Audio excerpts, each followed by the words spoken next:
Boa noite. Boa noite, amor.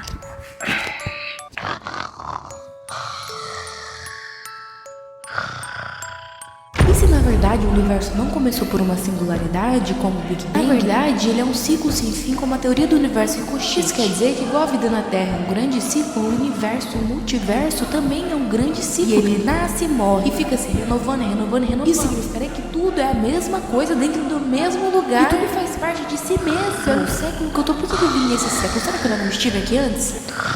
Amor, você tá roncando. Tá me atrapalhando. A dormir? A pensar no mundo quântico e suas facetas e como o universo no fim não faz sentido. Será que tem algum sentido para eu existir na Terra? E por que nesse século? Eu poderia ter nascido no século passado, mas eu vim logo agora. Eu tenho alguma função, será? E por que você tá pensando nisso agora? Eu não sei. Amor, é só fechar o olho que você dorme. Ai, tá pegando sono agora.